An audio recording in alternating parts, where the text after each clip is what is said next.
Amigos televidentes, bienvenidos una vez más a Perfiles. Los saluda Pablo Ramos Rivas, en esta oportunidad con un invitado de lujo, un salsero, les anticipo, quien es un salsero, un panameño exitoso. Creo, seguramente en la entrevista vamos a estar conociendo un poco más de él y también su cercanía con el Perú, pues ya ha venido en más de una oportunidad y la gente goza de canciones como, bueno, Flor Dormida, ¿quién no recuerda Lágrimas? Y tantas, una lista inmensa de canciones. Estamos con el gran Roberto Olave. Roberto, bienvenido a Perfiles, ¿cómo estás? Gracias, Pablo, un gusto. ¿Qué tal? Un gusto. Roberto, ¿cuánto tiempo y en la música?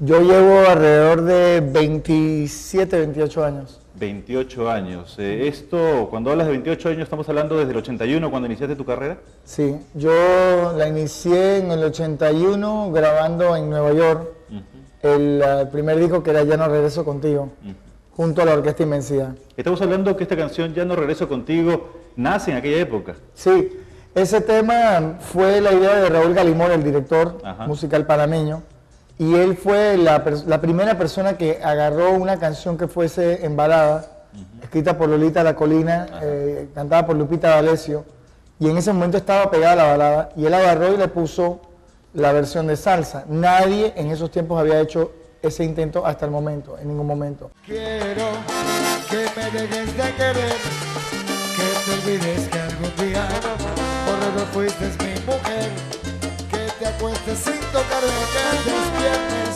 sin mirarme, porque yo, querida amiga, ya no regreso contigo, ya no regreso contigo, ya no regreso contigo.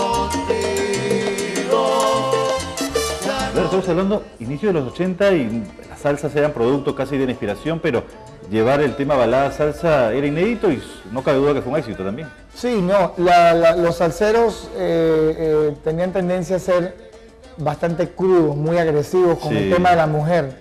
Cuando tú escuchabas algo dulce sobre una mujer era un bolero. Pero ¿qué pasa? La gente joven no tenía una lírica que los respaldara a ellos, que la gente pudiese sentirse identificado. Entonces, cuando salió esa canción, había otro cantante que la cantaba. Cuando estábamos en el estudio de grabación, algo pasó y lo botaron al tipo. Entonces era un moreno y él cantaba muy salsoso, de que mamita, ven para acá, que mira, negrita. Bastante son de meter. Que no va con alguien joven que ha sido herido. Claro. Entonces yo era la persona más joven en la orquesta, tenía 17 años, y me dijeron de que tú te la sabes, y dije yo que sí me la sé. Entonces yo tenía una idea de cómo era el concepto que se debía cantar, y es la interpretación que se oye hoy en día, que enseguida había una sed aparentemente por la gente joven de tener una representación en salsa romántica. Y entonces salió eso y cambió completamente el esquema de lo que es la salsa hoy en día. Seguro que sí. Estamos hablando de 17 años, un adolescente, casi saliendo de la adolescencia prácticamente. Eras conocido como el baby de la salsa, se te conocía mucho en aquella época, pero retrocedemos un poco más. Si tienes que visualizar en una pantalla, haciendo una retrospectiva, a Roberto Blades quizás en la calle San Felipe, en el barrio de San Felipe, ¿cómo podrías calificar? ¿Cuál era la característica de ese niño? Bueno, yo no crecí en el barrio San Felipe, Rubén creció en el barrio San Felipe, ¿Ya? Rubén me lleva a mí casi 17 años. 17 años. Entonces, yo crecí en calle Segunda Carrasquilla, que es un error que todo el mundo, o sea, Rubén después, en su adolescencia, creció en calle Segunda Carrasquilla. Bien. Rubén cuando era peladito estaba en San Felipe. Yo he ¿Tú ido has a crecido visitar, en otro barrio? yo crecí en calle Segunda Carrasquilla, que también es un barrio allá por si acaso la gente... Pero, Tranquila la gente, me imagino. ya no es tan tranquilo el barrio, sigue siendo, ahora casi musulmán para la diferencia. Pasé por ahí y creían que eran gente de la CIA, me miraban raro. Pero San Felipe es un barrio que todavía es muy popular, es los inicios de Rubén, pero de pelado. Rubén de verdad creció en su adolescencia en calle Segunda Carrasquilla. Y donde tú creciste me dices que era el barrio de... Calle Segunda Carrasquilla, Calle Segunda pero Rubén Carrasquilla. creció ya de adolescente, Claro. ¿no? En tu yo caso. de peladito, de 1 año hasta los 8 años. De peladito, ¿qué canciones escuchabas? Eran quizás, ¿cuáles eran las canciones clásicas que escuchabas en casa? En la casa esa de Carrasquilla, yo siempre me acuerdo que tuve una infancia bien alegre, y lo único que yo recordaba de canciones era escuchar a mi mamá cantar. Cuando La señora Nolan. Cuando lavaba los platos y eso, cantaba. Rubén siempre me agarraba y había una escalera, unos 3 pasitos, y me sentaba en la noche y me comenzaba a preguntar, oye, esta canción, ¿qué te gusta? ¿Qué parte no te gustó? Yo era un peladito de 7 años, 6 años, pero entiendo el concepto porque está buscando una opinión inocente, Claro. libre de perjuicios que le va a decir a él lo que piensa. Entonces él como compositor buscaba ver si a alguien joven entendía, le gustaba la melodía. Sintonizaba con esa melodía, ¿no? Claro, entonces yo lo hago hoy en día también, entonces entiendo eso, pero más que todo recuerdo todavía, mi papá, llegaban muchos cubanos a Panamá en esa época, Pacho Alonso, un pocotón de gente, y llegaban a mi casa era la casa de la rumba, y llegaban y bajaban los instrumentos del carro y se formaba tremendo guaguancó en la casa. Yo me acuerdo de peladito caminando entre las cosas y estorbando, y yo me acuerdo siempre había una rumba en mi casa con músicos cubanos. ¿Qué recuerdos tienes o qué te ha dejado de manera perenne en tu personalidad, en tu persona, las dos personas de quien hablábamos, señora Nolan, tu señora madre, y Roberto Blades Bosques, tu padre? ¿Qué cosas te han dejado? Mi mamá fue una persona muy buena, muy decente, muy honesta. Nunca pensaba, o sea, nos enseñó muy fuertemente a valorizar lo nuestro, por lo muy poco que tuviésemos, era nuestro. Que fuéramos honrados. Una señora que cogió un bus teniendo pasaporte americano y trabajando en la zona del canal en ese momento, se sacrificaba, hacía las cosas bien. Mi papá de la misma forma. Nunca vivimos fuera de nuestros medios. Una familia bastante alegre, loca, o sea, peleas de todo tipo que suceden en las casas, pero una familia al final. Y de ella, en el lado musical, pues cuando ya estábamos en Miami, yo escuchaba, ella tocaba piano, ya eso es mi adolescencia, ¿no? Yo tengo 10 años, eso de 10 a los 15 años, yo era futbolista, yo quería ser futbolista. Y entonces me gustaba mucho la música y yo comprendía lo que yo escuchaba, pero yo no lo manifestaba, yo no se lo decía a nadie. Y yo escuchaba a mi mamá tocando el piano y yo siempre le pedía ciertas canciones clásicas, cosas de Chopin, Beethoven, un pocotón de cosas que ella tocaba, la danza del fuego, y eso es lo que a mí me gustaba escuchar de ella. Y Rubén, cuando a veces venía a la casa, Rubencito, como decimos, mi papá es Rubén, Rubén es Rubén Jr., mucha gente no sabe eso. Entonces, él tocaba guitarra y tocaba algunas canciones, pero él tocaba más que todo bossa nova y un poco de cosas, que eso es lo que me gustaba a mí escuchar. A mí no me interesaba escuchar las canciones de salsa que él tocaba, me gustaba más porque la armonización, lo que ocurría en la guitarra en una bossa nova me parecía mucho más profundo, más interesante. De ahí, mi vecina tenía una guitarra y yo comencé a pedirle la guitarra prestada a la vecina, una guitarra cara, y que Dios la bendiga, ella me la prestaba con mucho cuidado y yo me ponía a hacer mis cosas. Pero no era un pretexto para hablar con la vecina. No, era una señora, muy bien, muy bien. Imagínate, yo tengo 9 años, 10 años y estoy ya en Miami y por la curiosidad de Rubén y supongo que el gene ese mío musical se comenzó a alborotar, ¿no? Entonces yo traté de tocar piano, comencé tocando piano, pero como buen pianista clásico mi mamá decía que yo le desafinaba el piano. No tocaba las teclas como era y se molestaba, entonces a veces ella estaba en la cocina haciendo algo y yo buscando una melodía en mi ignorancia, fallaba por lo menos 19 veces, tú la veías desde la cocina y estaba ¡No! O sea, ya cabreada. Entonces, en esa época los sintetizadores no estaban tan populares, costaban mucha plata y si hubiese tenido un sintetizador hubiese sido tremendo pianista en ese momento, pero de ahí cambié a batería, tocaba batería, me gustaba mucho tocar batería, crecí en Estados Unidos, me gustaba el rock mucho. Una de las primeras canciones que toqué en batería fue Smoke in the Water de Alice Cooper. Pero la guitarra, la batería tú no le puedes cantar una canción de amor. O sea, de que te quiero, o sea, no funciona. Imagino. Entonces ahí fue cuando pedí la guitarra a la vecina. Estamos hablando de esta etapa de la niñez, hemos hablado de la música, tu cercanía, los instrumentos y el arte. Como alumno, como estudiante, ¿qué tal era Roberto Blades? Yo creo, y eso va a sonar un poco raro, yo definitivamente era muy eléctrico. Hiperactivo. O sea, a mí la palabra hiperactivo no me cae. Todavía en el tema científico es una definición que tratan de imponer un cierto comportamiento. Yo creo que era simplemente un pelado de 12 años Travieso. que tiene energía en su cuerpo, no es hiperactivo, yo no soy hiperactivo ahora, pero hay gente que está muy lento que cree que soy hiperactivo.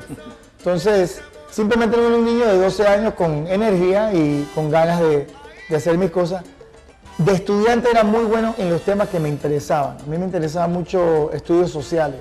En estudios sociales yo cogía A, que era el mejor grado. Claro, la mejor calificación. En matemática, dependiendo del profesor, o me daban una D, que era casi lo peor, a una B.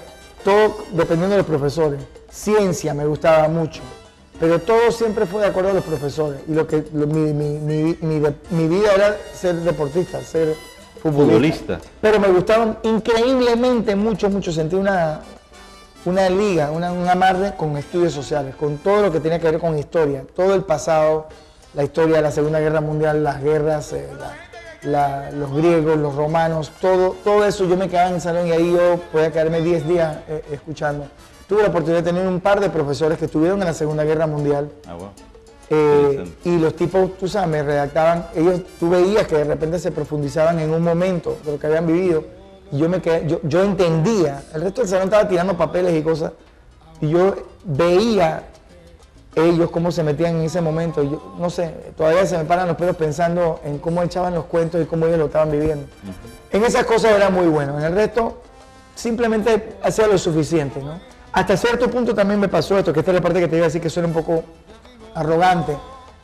Hay gente que tiene un don a veces, que saben percibir o capturar gente, saben, este tipo es bueno, este tipo es un inútil, este es un bobo. Y yo, por el ritmo de lo que ocurría en el salón, por lo que estaba pasando, yo me daba cuenta que por muy sabio que era este que tenía enfrente, no era la sabiduría que iba a funcionar en un futuro en el mundo real. O sea, la sabiduría, el aprendizaje que él estaba ejerciendo en el salón en ese momento, no lo iba a llevar a él con las presiones reales del mundo. O sea, entonces él puede ser muy bueno en el salón para memorizarte un problema de este día o de pasado, pero para ejercer la dinámica que debe tener en la vida para vivir. Yo lo sabía. Y años después me encontré con gente que eran los mejores en el salón, echando gasolina en un carro, en un lugar, para mí, el deportista loco. Entonces, no me da orgullo que eso le ocurrió, pero por lo menos me di cuenta que estaba claro en la percepción que tenían las personas, ¿no? Importante tu cercanía a lo social, creo que también describe, al igual que en tu persona y la de tu hermano, la preocupación también por lo que significa la historia, las raíces de los pueblos latinos. Hablaste del deporte en esta etapa inicial de tu vida también. Suena también algo raro que un joven, un adolescente, le interese el deporte del fútbol en Norteamérica, ¿no? En Estados Bueno, Unidos. ahí viene la descendencia nuestra. Imagínate, yo crecí en los tiempos cuando era peladito, Pelé era el rey, Brasil era todo, Perú también era una gran fuerza futbolística. Entonces, eso sí se me quedó a mí muy fuerte en las venas, el fútbol. Y lamentablemente para mí yo era muy bueno, era becado, era goleador de la escuela, me veían diferentes coaches, venían a verme jugar. Pero ¿qué pasó? Ya cuando tengo 16 años, yo tenía 3 carros, gracias a Dios, en esa época. Mi hermana me dio uno, se fue para Inglaterra, mi hermano. Mi mamá me compró mi carro, mi papá tenía un carro uno, me lo dio también. Entonces tenía 3 carros en la escuela. Iba a la escuela, ahí puedes manejar con 16 años. ¿Sí? Y yo tenía un tremendo carro que picaba muy bien, una bestia, un barracuda se llama ese carro. Pero había que pagar la gasolina, había que pagar las llantas cuando las quemaba. Había una serie de gastos que... Es una responsabilidad también tener un carro. Yo no entendía, ¿no? Y ahí tuve que coger un trabajo. Entonces a mí me gustaba mucho McDonald's. Entonces yo quería que mi plan era, ok, voy a hacer deporte, tengo mi carro y trabajaré en McDonald's. Y McDonald's me daba gasolina y como gratis, ahí, en esa época te daban la comida gratis. Ya, claro, sí, tus objetivos inmediatos yo eran tenía hechos. mi plan, me lo había hecho, perfecto, ya. Trabajaba en McDonald's, juego deporte y eventualmente voy a hacer el Pelé y ya, se acabó. Y bueno, no me gustaban las trapear y esas cosas así, entonces nunca cogí el trabajo en McDonald's. Trabajé en un restaurante chino, creo que por 3 semanas, algo así. Estaba bien, el trabajo no me molestaba los abusos de los dueños. La explotación. La explotación no me gustaba. Y yo siempre he sido muy rebelde, muy para mí. Y después trabajé en un restaurante español, me pagó muy bien, yo creí, ese era mi nuevo plan, ok, ahora voy a trabajar en el restaurante español, aquí estoy ganando muy buen dinero. Y después me hicieron un truco los meseros de más tiempo, me yopearon a los panameños, me quitaron una plata. Ajá. Y ahí yo los quería matar a los 5, ya estaba haciendo un plan, ya asesino, entonces boté esa idea y dije voy a seguir con mi fútbol y ahí vino yo en mis momentos libres, con la guitarra que le pedía prestar a la vecina por unos 3, 4 años, comencé a escribir mis propias canciones por el ego, supongo, de uno de no querer cantar lo de otro. Y alguien me metió en una clase de canto allá en la escuela, solamente me metí en esa clase para gastar tiempo. Yo decía, somos 30 otros tipos, yo abro la boca, me dan una A bien fácil. La maestra se enteró que mi hermana, Melanie, canta muy bien y ella era el orgullo de la maestra esta del salón. Y la maestra se enteró que Melanie tenía un hermanito que era yo, que también cantaba y ella dijo, ¿dónde está el palo, está la astilla? Y supo que había un tipo que cantaba salsa por allá afuera. O sea, para los americanos en esos tiempos de que salsa, ketchup, mostaza, ellos no saben qué era eso. Entonces me metí en el salón y yo dije, bueno, esto es una clase fácil. Y de ahí yo tocaba guitarra y ya me estaba poniendo bastante bueno. Y el profesor de guitarra pasó y me vio tocando y el tipo se quedó, ¿quién te enseñó a tocar? Y yo estaba haciendo mis mañas y todo, y yo decía, yo mismo, pía. Te miraba. Sí, para impresionar. Un estúpido y que impresionar, tipo, mira, bobo, mira lo que te estoy haciendo. Tú puedes hacer esto, tú puedes hacer esto. Claro, y con la guitarra entonces, vecina todavía, ¿no? El tipo va y le comenta a la maestra de canto, oye, el pelado ese que tienes en tu clase toca guitarra muy bien y hace canciones y eso. Y la maestra se sintió como que yo le estaba engañando y me dijo, si no cantas en el especial de Navidad, no sé qué cosa,